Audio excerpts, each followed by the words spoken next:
Welcome, everyone, to the PFF Fantasy Podcast, IDP edition. I'm Jon Macri, and I join you now right after a long Sunday night football game to once again go over the top IDP takeaways from week 2, which will include some linebacker snap shares, injuries, waiver wire targets, a few DBs we'll take a look at as well, among other IDP notes of interest.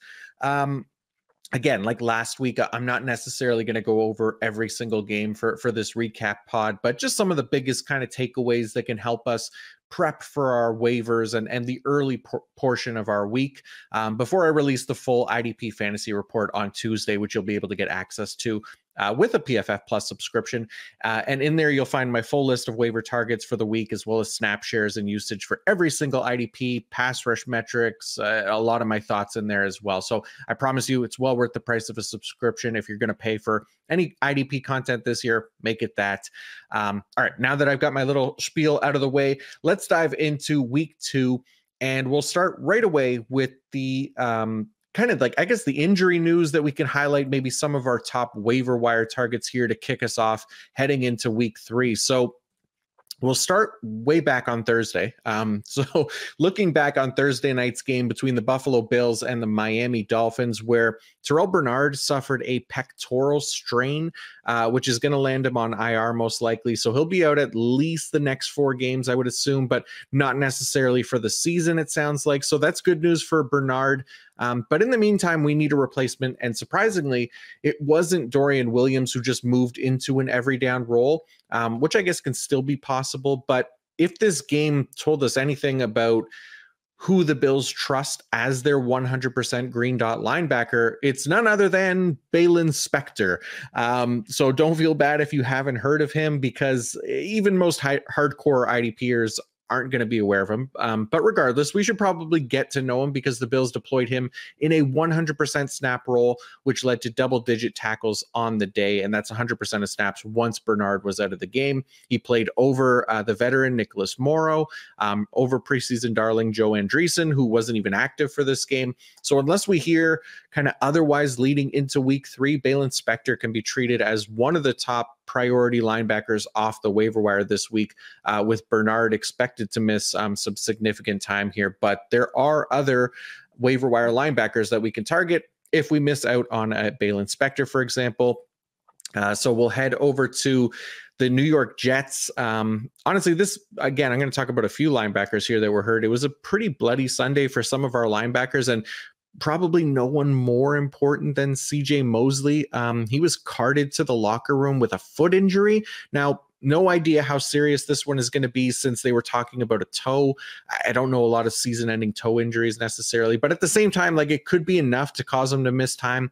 And the Jets are on a short week as they play in week 3 on Thursday Night Football, which not typically a favorable turnaround time for a player that gets ruled out of a game on a Sunday, right? So we'll see what happens there. But in the meantime, Jamien Sherwood should be one of the top waiver wire linebacker targets this week. He played 100% of snaps once CJ Mosley was out of the game. Had himself a pretty productive game as well. 9 tackles and a pass breakup for Jamien Sherwood. So definitely somebody to add to your waiver wire list this week, especially as we get closer to Thursday Night Football and potentially get some more information about CJ Mosley.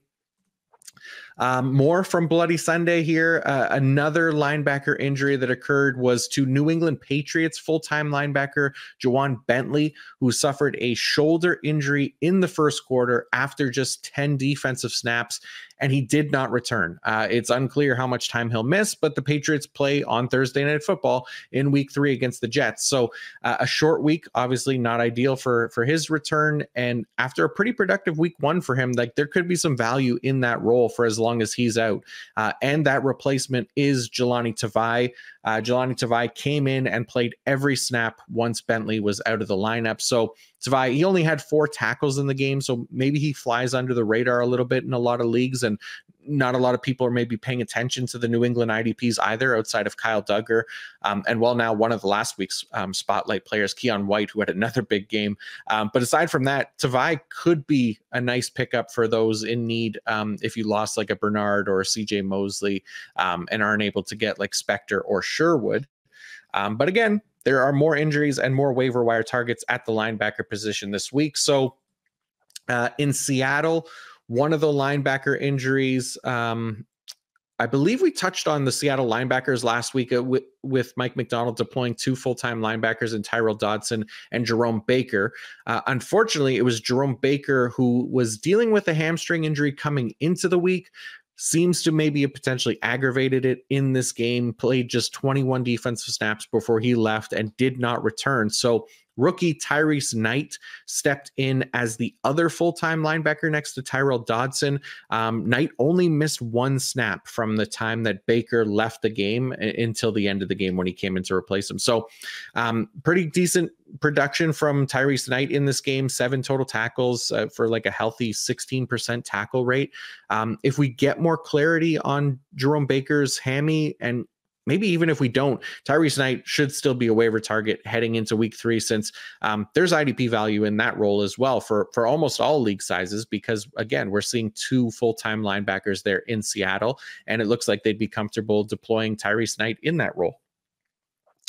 Okay, one more injury related note here that could give us another waiver option, potentially in deeper leagues, but the Chargers linebacker rotation, it was disgusting last week. We talked about that on the show then, and it started out that way again this week. But Junior Colson suffered a hamstring injury early on, which led to Jesse Minter and company almost having no choice but to kind of chill out with that rotation. And Diane Henley ended up being the prime beneficiary of that, as he ended up leading the team in tackles, and he did so on a much improved 89% snap share. So if we get word that Colson's going to miss time, then Henley would definitely be a target in those deeper leagues. I would assume it's going to be pretty close to a full-time role, just considering the rotation from this week. And I don't think they're necessarily going to deploy Troy Dye in that like 50% role that Junior Colson was in. So could potentially be a nice little bump for Denzel Perriman as well. But Henley should definitely be the primary target for those looking on the waiver wire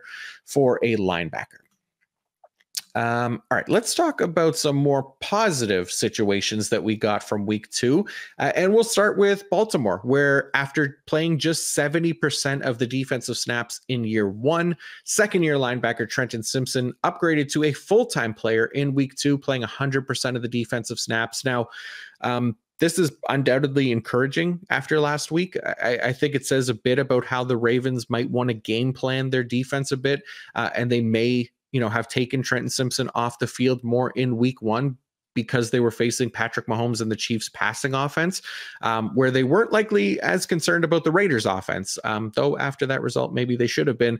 The Raiders also, they kind of went after Trenton Simpson a little bit late in that game with Brock Bowers specifically, and took advantage of him. So we'll kind of see if there's a trend where some of the more kind of dangerous pass heavy offenses, maybe they don't play as many linebackers on the field. Baltimore, they play the Cowboys in week 3. So pretty good offense there. That maybe could be telling as well, if we start to see kind of a pattern emerge with the linebackers. But right now, definitely encouraging stuff there for Trenton Simpson in Baltimore. I know he didn't have the most productive day, but if he's playing 100% of snaps, those days will definitely be better.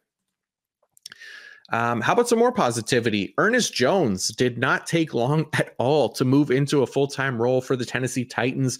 Jones started this game and did not leave the field. So the Titans did us IDP managers a favor, especially for those of us who spent up on Ernest this offseason or, wherever, because it was a fairly painless waiting period to get him to 100% of snaps. And he can definitely be trusted in IDP starting lineups again, which you love to see. In redraft leagues where he was maybe dropped, you can definitely go out and add him. I would be pretty excited about getting him in the lineup off the waiver wire if somebody was looking at that snap share from last week and dropped him. But we knew all along that it was going to get up to a better situation. We just didn't know that it was going to be this quick. So really positive stuff there for Ernest Jones. Kenneth Murray was also a full-time player. He did leave this game. I think it was like 3 snaps or something where he was dealing with an injury, but he came back in. So that's the only reason he doesn't show as 100% there. I'll also quickly add an update from last week looking at the Browns linebackers, because JOK for the second straight week was an every down linebacker. Now, Technically not 100% because he came off for one snap, but that was literally it. Just the one snap that he wasn't on the field after hitting 100% for the first time in his career last week. So there was also only 3 linebackers in the Browns rotation this year. What we've typically been like a 5 linebacker rotation sometimes. So really another positive sign there from Jim Schwartz and company, that maybe they're turning over a new leaf and maybe letting JOK see OOK. But we'll see what happens going forward. I find it pretty encouraging, at least. Jordan Hicks also a healthier 88% snap share as he is getting healthier. So this is encouraging for both guys. Hopefully that continues next week as well. Okay. At the risk of coming off too positive with all these updates, it's now time to look at the Jacksonville Jaguars, where it was the same as last week with this linebacker core, where Foye Oluokun, the back-to-back-to-back LB1 for IDP, was at just barely over 80% of the defensive snaps. Now, Foye has been productive with these snaps over the past 2 weeks, but the point of concern here is more that his LB1 overall ceiling, that almost everyone who has him rostered right now basically paid to get him.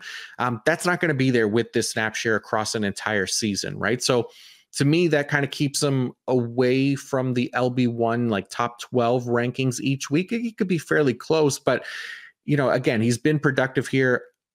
The snap share is not encouraging. I think we had questions last week, whether it was, maybe due to the heat or Miami's, offense, things like that. But I think it's emerging pretty clearly that there is a pattern here that we're going to see this rotation under Ryan Nielsen for the season.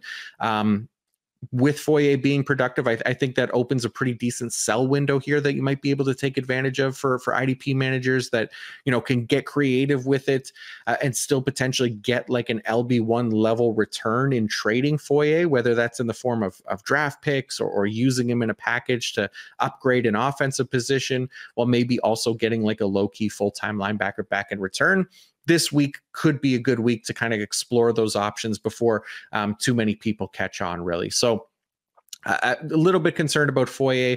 As for Devin Lloyd, he's another one that I'm definitely concerned about the usage, coming off the field on almost all of the obvious passing downs. So he played 67% of the snaps. That's not good. He also had a relatively productive game. I'd be trying to trade him. I'd be a lot more aggressive at trying to trade him if I could, if you can get anything for him in redraft. It's more I'm looking to replace him with a better snap share on the waiver wire, basically. All right. Another messy linebacker situation from this past week took place in Dallas, where Eric Kendricks, he was once again the only full-time linebacker for the Cowboys, so no concerns there. But I can't say the same for the other linebackers in Dallas, because I don't know what the hell to expect from these guys going forward. Last week, it was very clearly DeMarvion Overshown as the LB2. He was even like our 3rd highest graded linebacker for the week in week 1. So he played really well. And then this week, he barely saw the field. I didn't see anything about him being hurt. He just wasn't out there. Overshown just played 30.5% of the defensive snaps. He was at 58% last week. Damone Clark, who saw just 34% last week, he got all the way up to 69.5% this week. And even rookie Maris Lufau was out there for 51%. So I know that LB2 role was one that we said to avoid in most leagues, but Overshown was at least like a deep league waiver target coming out of week 1. Now this is a group that we basically have to avoid, at least for the short term here, until we get some kind of consistency there from Zimmer and company, outside of Eric Kendricks, of course. Okay, something I did this week was take some Twitter suggestions for things that you good people might want to hear about. And a lot of it was already included in here, or something that I had covered in Start Sit heading into this week. But there was one from at Pats for Life that I've gotten a little bit heading into this week. A lot of questions about this situation, and it has to do with the Rams starting safeties. Where are they? There they are. The Rams starting safeties, specifically Cameron Curl versus Quentin Lake, and what their usage has been here, because Lake has outproduced Curl in each of the first 2 weeks, actually hitting double-digit tackles in each of the first 2 weeks as well, which is pretty impressive for a safety. So let's start with a kind of a breakdown of Cameron Curl's usage in week 2. And both players played 100% of the defensive snaps, so that was at least good. But what you can see here with Curl is that 65% of his total snaps came from a deep alignment, which is not ideal for tackle production. That's something we talk about all the time. It's something we saw a little bit in week 1 as well. He was like 54% deep. This week was worse though, right? Obviously kind of a far cry from, his usage in Washington, and not necessarily what we expected from him, considering that the Rams not really having like a clear LB2, plus knowing that Curl's strength comes playing closer to the line of scrimmage. So, doesn't look like this role is really going to change, going forward. It looks like they've kind of set this alignment up to be the way of the future, I guess. I don't know what the hell I'm saying, but you understand what I mean. Cameron Curl playing more deep than I guess we would hope, right? And when I get into Quentin Lake, you'll see why that is. So definitely going to downgrade his IDP value a little bit to more into that range of like your typical full-time safety. Meanwhile, Quentin Lake now is getting better overall IDP usage when he's working as the primary slot defender for the Rams, while also playing full-time safety snaps and getting some work in the box as well. So for those that can look on the screen there, you'll see that the majority of his snaps are coming in the box, and then he's actually splitting time, his majority of his snaps are coming in the slot, and he's splitting time between the box and deep. Slightly fewer box snaps than Curl, but the key being that he's replacing those deep safety snaps that Curl is stuck with other snaps that are closer to the line of scrimmage, like the slot, even one defensive line snap. So just encouraging IDP usage more for Quentin Lake, and something that makes me feel better about him coming close to that production again going forward, and more so than Curl, assuming that usage doesn't shift again, which doesn't seem likely. All right. Before I get into a couple more safeties, I skipped over a slide that I did want to cover, the Minnesota edge defenders. So I definitely want to talk about Minnesota Vikings edge Patrick Jones really quick, because he had 2 sacks last week on 49% of snaps, and some people added him, and actually was like a rare case of like chasing unstable production that actually worked out. Because again, 49% of snaps last week, got 2 sacks, and then this week played 49% of snaps and got 2 sacks. Now, if you missed out on this production, whether he was on your bench or you were looking at him on the waiver wire, and he's still there again this week, I think, chasing and hitting on this production again just becomes even more likely, just considering the playing time. But, there's really a few reasons, right? The first, obviously, being playing time. 49% of snaps isn't going to be ideal for any pass rusher. And he's still behind Andrew Van Ginkel and Jonathan Greenard, who play the majority of those snaps. We'll see how much Dallas Turner kind of works in as the season goes along as well. But second, the pass rush metrics and the tape will tell you that he was incredibly lucky to get at least 3 of those sacks, as 2 of them were unblocked sacks, where the quarterback, both Daniel Jones in week 1 and Brock Purdy this week, just didn't get rid of the ball when they should have. And then one of them was a cleanup sack against Daniel Jones in week 1, who again didn't get rid of the ball when he should have. And one was just kind of your run-of-the-mill sack where he won his rep, and the quarterback kind of drifted into his direction where he was able to tackle him. So really just, nice production from Patrick Jones, but really just want to kind of caution more for our starting lineups about putting players like this in, because it just becomes a very risky game putting them in there in most formats, and it can definitely result in goose eggs more often than not, right, where they don't do anything. So nice to see from Patrick Jones. If you started him this week, obviously, you definitely got lucky and he delivered for you. It's not necessarily a situation that I'd be rolling with him again, especially in most IDP formats. Like if it's a really deep league, then sure, give it a try. Okay, let's talk a few more safeties now. And one of the most impressive tacklers at the position through the first 2 weeks has been Indianapolis Colts safety Nick Cross. So 2 weeks in a row now has led the Colts defense in total tackles. He had 14 tackles in week 1, followed that up with 15 tackles here in week 2. Now, I wasn't ready to fully embrace Cross after last week's game because he played such a high percentage of his snaps from a deep alignment, which we've seen not be productive consistently in Gus Bradley's defense. But then once we got news that Julian Blackmon wasn't going to play in this game, I moved him up quite a bit. He was safety 16. I was relatively confident that, he would absorb those box snaps of Julian Blackmon's, and he did, right? So this is exactly kind of what we talk about when we're looking at box heavy safeties.